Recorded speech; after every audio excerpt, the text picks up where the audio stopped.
What's up, everyone? Welcome to another mock draft video. My name is Joey Harrington. Let's get right into it. All right, so if you missed the first round video that I did yesterday, you want to go check that out maybe first, or you can check it out after this video. Today is round 2 only, so that's why you're seeing the board as it is, because these are only round 2 picks. I didn't want to cram it into one half-hour video, and I thought this would give me a better opportunity to go a little bit longer on some of these picks. So we're going to do the second round today, and if I'm feeling up to it, maybe I'll do a third round video, because we still got some quarterbacks that aren't going in this round that I might want to talk about, or maybe I'll just do like a quarterback ranking video or something. I don't know if I want to do a full 3-round draft. But anyway, I digress. Let's begin with the Cincinnati Bengals. Had the first pick of the second round, 33 overall, and I'm going to give them Terrell Lewis, the edge rusher from Alabama. I think he's a little bit more athletic than some of the other edge rushers that are still on the board. And it's a position that they probably do need. They got to get better in the trenches. Moving on to the Colts' first pick of the draft, after they have traded away their 13th overall pick to the 49ers for DeForest Buckner.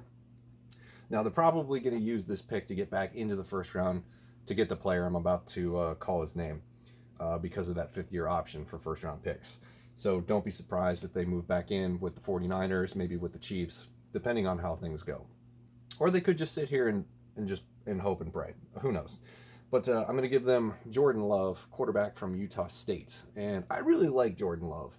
A lot of people are hesitant on him because he didn't have a good season last year. A lot of people thought that he should go back for a senior year after this previous campaign. Now, you look at his previous year stats, his sophomore year, lit up the stat board pretty well. Utah State, not exactly the greatest repertoire of weapons at his disposal on that offense, but he did pretty good. He elevated some of the talent around him. I've watched a lot of his video. I always go back to the tape for the game against Wake Forest. That's one of my favorite ones of his to watch because it gives you the best of everything, the best of both worlds for what he's really good at, what he needs to work on, some of his ups and downs. And I think the Wake Forest game is a really good starting point for watching film on Jordan Love because it gives you a little bit of everything. But I know the Colts signed Phillip Rivers in the offseason, but I still think that they need to start working on developing their next star. And I think Jordan Love could be it. I really like the potential. Moving on to the Detroit Lions, they're going to get A.J. Epineza, the edge rusher from Iowa. And Epineza didn't test very well. If you would have asked me about a month ago, I would have put Epineza up in the top 20, probably to Atlanta or maybe Dallas. Way ahead of Caleb Chason, for sure. But that was a month ago, and then he went to the combine, didn't test very well. So I have him falling down the board a little bit. Still an absolute great pick. He was very productive at Iowa, so this isn't nothing to shake a stick at. It's not a first-round pick for me anymore. All right, moving on to the New York Giants. Now, they took Isaiah Simmons in the first round. That was in yesterday's video, so they still do need offensive line help. I'm going to go with Austin Jackson out of USC. To play offensive tackle. They could probably just have him plug right in at the right side and leave Nate Sauter at the left side. And that would be a nice pick for them to make here in the second round. All right, for the Chargers, still don't have a quarterback other than Tyrod Taylor. We used our first round pick on Mekhi Becton.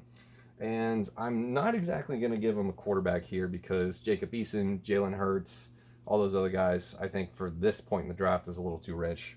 So I'm going to go with Jalen Johnson, the corner out of Utah. I think this is a phenomenal pick.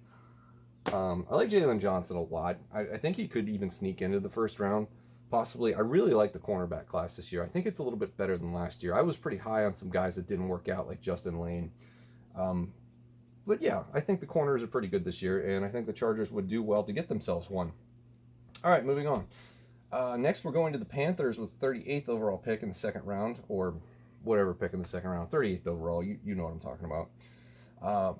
So we still need to get better just about everywhere on defense for this team. So I think we're going to stick with the defensive side of the ball. We got Javon Kinlaw in the first round. I'm going to give them Willie Gay Jr., linebacker from Mississippi State, and he tested well at the combine. This may be a little bit of an overreaction to the combine, but that's one of the things that is going to go into effect for this draft because of we're not going to get pro days. There's not going to be able to have private workouts. They're not going to be able to do a lot of in-person interviews. So the combine is sort of the last thing that anybody has seen from these guys. So recency bias is going to come into play. All you have is the tape, East-West Shrine Game if they went to it, the Senior Bowl if they went to it, and the combine if they went to it. So really it's just going to depend on what they've seen last. And then, the combine is sort of not what you want to base all of your picks on. It's just sort of a tool to confirm what it is you saw in film. If he comes in, he tests really well. That backs up what the film has. If he doesn't test very well, now you've got some more questions. If he had bad tape and then good combine, maybe he's a workout warrior. Who knows? So that it's sort of, don't put all your eggs in one basket with the combine. That's the key takeaway here. But Panthers need a linebacker after the sudden retirement of Luke Kuechly, and I think he would fit in pretty well. All right, next, moving on to the Miami Dolphins. They've had quite a haul so far, and it's just going to get better for them with the amount of draft capital that they have if they don't have to trade up and spend it to get Tua at 3 overall, which I kind of hope they don't have to, because in this spot, I'm going to get the first running back off the board, and that's going to be DeAndre Swift out of Georgia. I keep forgetting to show you the name tag. I'm sure it's hard to read when I put it on the board, but this is DeAndre Swift, running back out of Georgia, going to the Dolphins in the second round, and number 39 overall. An absolute upgrade over anything that they currently have on that roster. Maybe even Kenyon Drake, who is now in Arizona. But they'd be well served to get themselves a quality running back, and I think DeAndre Swift is the best in the class. All right, moving on to the Texans. Oh boy, Texans fans, if you're watching this video, I understand you're upset. I would be too. The Vikings traded away Stephon Diggs, but at least we got a decent haul for him. We didn't get in return a late round or a mid-round pick and a running back who is on his last legs. So I feel for you guys. I really do. DeAndre Hopkins is one of my favorite players in this league right now. But not going to get his replacement right here. I think that would be foolish. We're going to get better on the defensive line. We're going to go with Marlon Davidson, defensive tackle out of Auburn. And to get a wide receiver here would just be, admitting that you screwed up. And, maybe it's okay to do that, but I don't think Bill O'Brien has the balls to do that. So you're not going to get a wide receiver at this spot. And that's just how it is. So, but I think Marlon Davidson is probably going to be a good pick. There's chances he can go in the first round. I've seen a lot of mocks recently with that happening. I myself think that that's insane, but, weirder things have happened. All right, next, what do we have? The Cleveland Browns coming in at number 41 overall. I think they still need a safety. There is a chance that the Vikings trade Anthony Harris. It doesn't sound like things are going very well in terms of contract talks between the two camps, Anthony Harris and the Vikings. So the Browns really are interested in him. So if that happens, then you can erase this pick. But as of right now, no trades considered. I'm going to go with Antoine Winfield Jr. out of Minnesota, a kid I really like, Minnesota bias notwithstanding.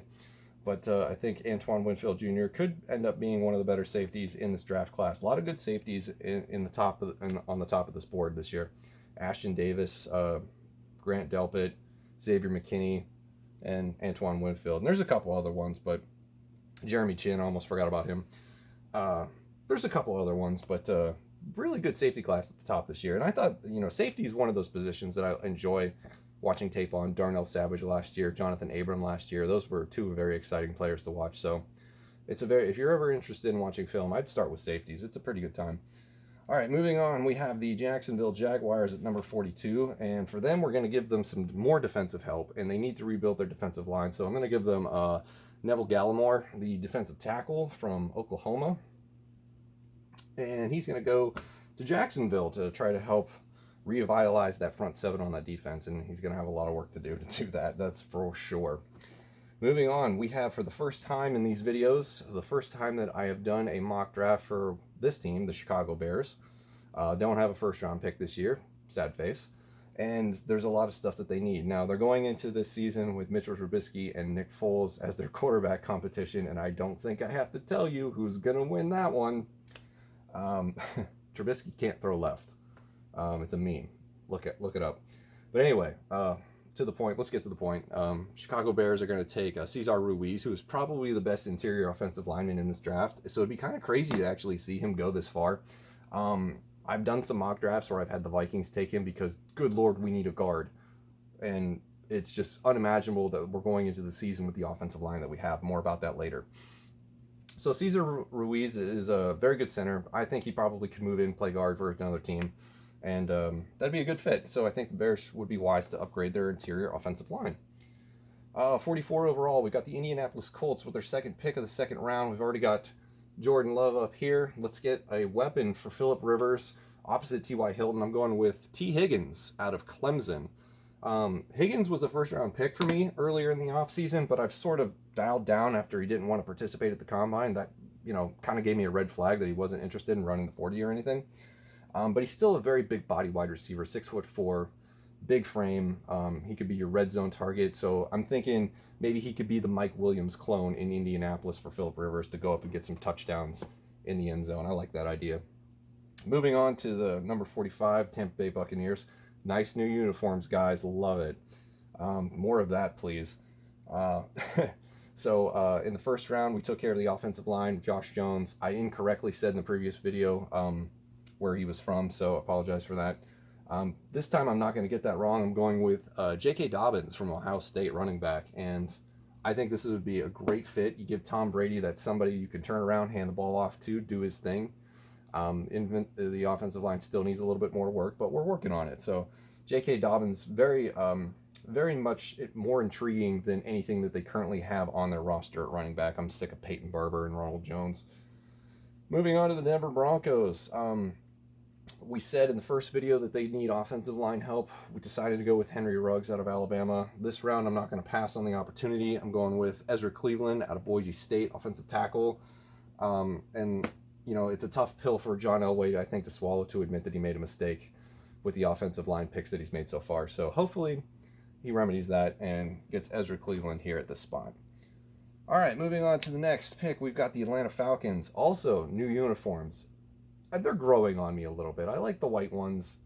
The ones with the gradients, kind of I don't know, but the white one's pretty sharp. So the Atlanta Falcons, with this pick, I'm going to have them take Julian Okwara, defensive end, edge rusher from Notre Dame, and I think he's a little underrated. He could surprise some people. I've had some mock drafts where he's gone in the late first round, early second. He's definitely a guy that you're going to want on your team if you're looking for an edge rusher at this point in the draft. And I know they got Fowler in free agency, but I think you still got to build more. You got to have a rotational set. You need a lot of depth on the defensive line in this league, especially these days. So I think that'd be a great pick. Next, New York Jets. Went for offensive tackle in the first round. This round, we're going for Laviska Shenault Jr. out of Colorado. And I think a lot of people are going to be surprised that I have him this low. He's a jack of all trades, master of none wide receiver. And you watch his tape, and it's kind of scary that it looks like one of those players that's going to have to be force-fed the ball in order to make plays. Kind of why I haven't called Jalen Reagor's name yet, because his repertoire kind of scares me, because he's like that one-trick pony. And then you get Shenault, who's on the other end of the spectrum, who is a several-trick pony, if I could say that. And it doesn't really, how our teams and offense is going to utilize him. So I think the Jets would be at least a good fit for him, because A, he'd get a lot of playing time, and B, that's an offense that, Adam Gase is supposed to be like some sort of miracle worker. So maybe he can make him work, but I think Laviska Shenault Jr. should definitely be gone by the time this pick comes up, if not right here. Moving on to the Pittsburgh Steelers. Hello, Pittsburgh Steelers fans. Haven't got to talk to you in a while. Lost Hargrave in free agency. I understand that sucks. Do you go edge rusher here? Do you trust Bud Dupree after his breakout season? Some people might not. Defense looks great. You got Devin Bush, Minka Fitzpatrick. You could probably use a corner at this spot. Joe Hayden is getting long in the tooth. But at this point, I think corner might be a little bit rich. Let's see, when my next corner come off the board? It's a few more picks. We're going to have another corner. So I think you replace Hargrave. I think you get Raekwon Davis out of Alabama, defensive tackle.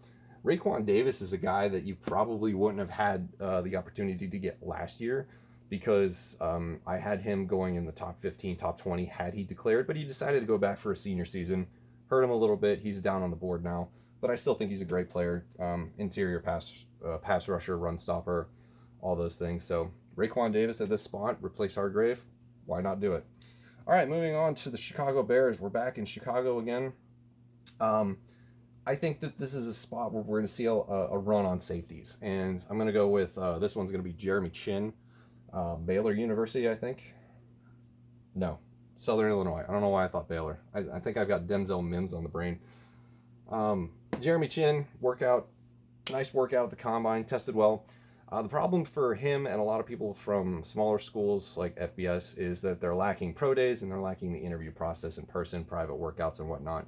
So it's going to be, I think you're going to see a lot of the smaller school players fall in the draft a little bit. And that's something to be concerned about. Dallas Cowboys, we didn't get you secondary help in the first round. I went a little greedy and got K'Lavon Chase on. So this time I'm going to help you out. Give you Ashton Davis, safety from Cal. It's best player available and it fills a need. You got to do it. Next, the Los Angeles Rams. This pick I struggled with. I really did. There's a lot of stuff that they need. There's many different directions they can go. I'm not sure what this team identity is right now. I know fans are frustrated with Jared Goff and his progression. Todd Gurley's out of the picture. Maybe you get a running back here, Jonathan Taylor, but Jonathan Taylor has so much mileage on his legs. I don't know if I want to do that just after Todd Gurley, just like going from Todd Gurley to Jonathan Taylor is kind of weird. I'm going to struggle to say this, Noah Igbinoghene.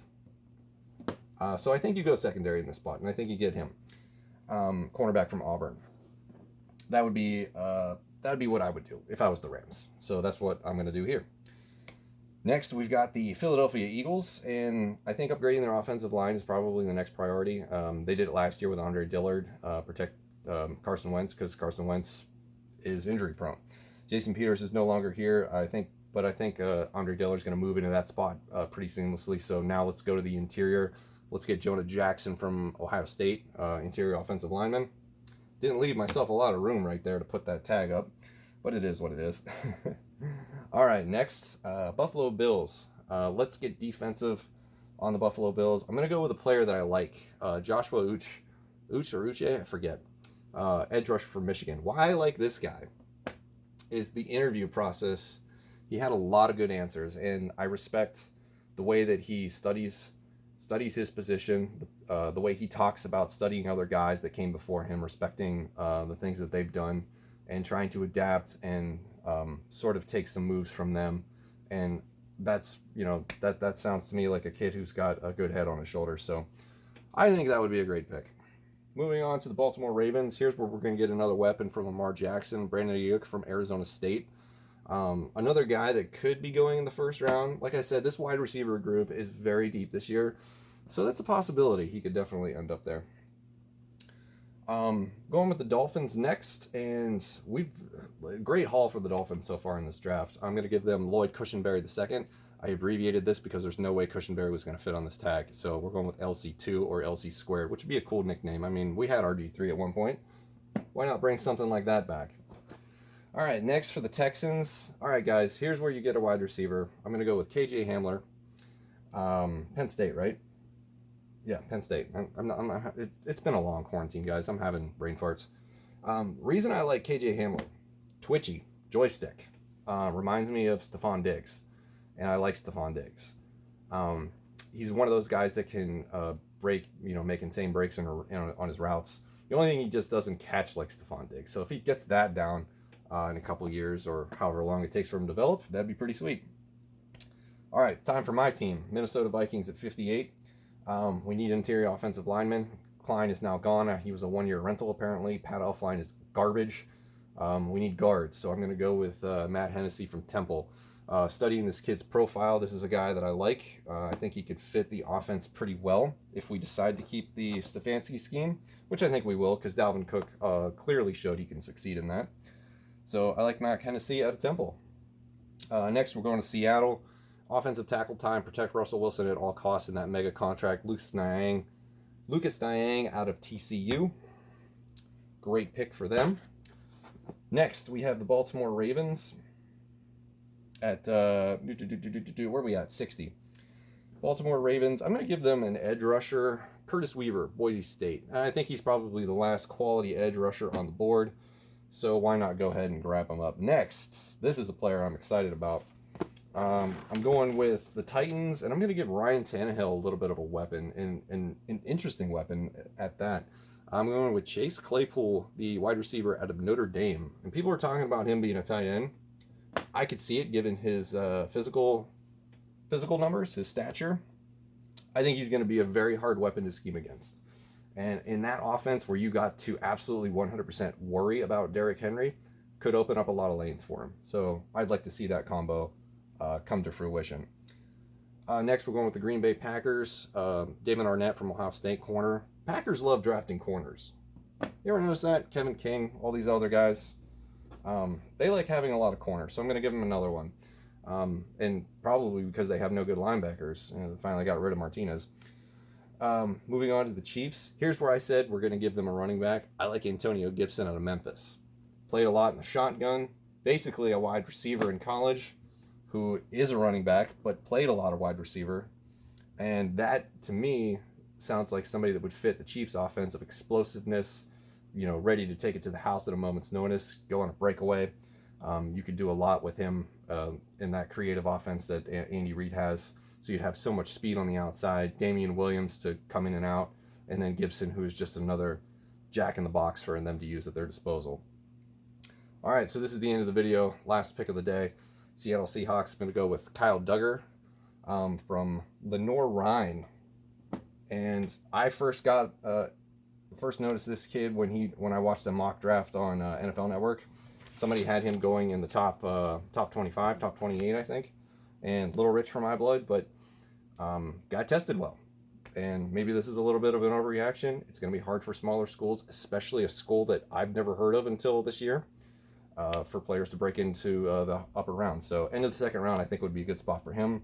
Maybe they end up getting a player that'll help them forget about Earl Thomas. All right, so that's the second round. Only one quarterback in this round. If I do a third round, you're going to see names like Jacob Eason and Jalen Hurts. I don't know if I'm going to do that just yet, but we'll see how this video does. And thank you guys very much for watching. Have a good day. Till the next time.